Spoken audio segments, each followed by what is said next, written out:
আসসালামু আলাইকুম রহমতুল্লাহি ওবারাকাতু। প্রিয় এইচএসসি 2025 ব্যাচ।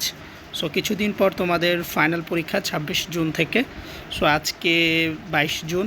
সো আজকের এই ভিডিওতে আমরা আলোচনা করব কিভাবে তুমি একটি মাত্র সামারি শিখে সকল ধরনের সামারি লিখতে পারো। আজকের এই ভিডিওতে আমরা এই শর্টকাট টেকনিকটি নিয়ে আলোচনা করব, যেখানে তুমি যে কোনো তোমার পরীক্ষায় যেই সামারিটা আসুক না কেন, তুমি জাস্ট একটি মাত্র সামারি শেখার মাধ্যমে তুমি ইংরেজির তোমার যে সামারিটা আসবে সেটা তুমি লিখতে পারবে।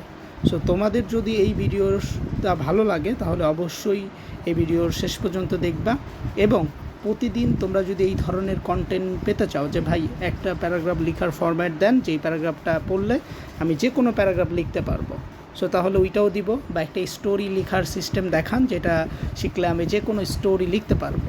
সো এভাবে আমরা দিব। যদি তোমরা কমেন্টে জানাও যে আসলে তোমাদের কোন ধরনের টপিকের উপর ভিডিও তোমাদের দরকার, ঠিক আছে? সো তাহলে আমরা একটু তোমাদেরকে বলি যে আজকে আমরা একটা অ্যাপ্লিকেশন শিখবো না, একটা সামারি শিখবো, যে সামারিটার মাধ্যমে আমি আমার পরীক্ষায় যে সামারি আসবে সেটাই। সো আমাদের সামারির প্রথম যে লাইনটা হবে সেটা হচ্ছে the leading theme of this passage is. এখানে তোমার যেই সামারিটা থাকবে, অর্থাৎ তুমি যে প্যাসেজটা পড়বা সেই প্যাসেজের বিষয়টা লিখতে হবে।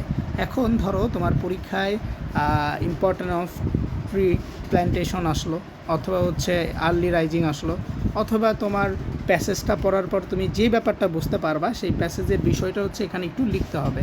তাহলে আমাদের কথাটা শুরু হবে the leading theme of the passage is, অর্থাৎ the leading theme of the passage is, তারপর হচ্ছে যে প্যাসেজের যে মেইন ব্যাপারটা আছে বিষয়টা, সেটা এখানে আমরা লিখে দিব। তারপর আমরা কি করব, তারপর আমরা হচ্ছে এই লাইনটা একটু লিখব, অবভিয়াসলি, এটা আমরা একটু লিখব, obviously it is fascinating and grappling issue which can not go without our deep attention. So এটা আমরা লিখে নেব, অর্থাৎ প্রথম লাইনটা আমরা লেখার পর দ্বিতীয় লাইনে আমরা এটা হুবহু এখানে যা লেখা আছে, সো আমরা এই ব্যাপারটাই লিখে নেব, যাতে করে আমাদের লেখাটা আর একটু সহজ হয়। এরপর আমরা যেই প্যাসেজটি আমাদের পরীক্ষায় থাকবে সেই প্যাসেজ থেকে আমরা আমাদের ইচ্ছা মতো গুরুত্বপূর্ণ 2টা থেকে 3টা লাইন উঠায় দিব। অর্থাৎ তুমি যে প্যাসেজটা দেখবা যে তোমার পরীক্ষা আসছে, ওই প্যাসেজটা থেকে তোমার যে লাইনগুলো বেশি ইম্পর্টেন্ট মনে হবে সেখান থেকে 2 থেকে 3টা লাইন কী করবা, উঠায়া দিবা, ঠিক আছে? 2 থেকে 3টা লাইন তুমি গুরুত্বপূর্ণ যেটা তোমার কাছে মনে হবে সেটা তোমার উঠায় দিতে হবে।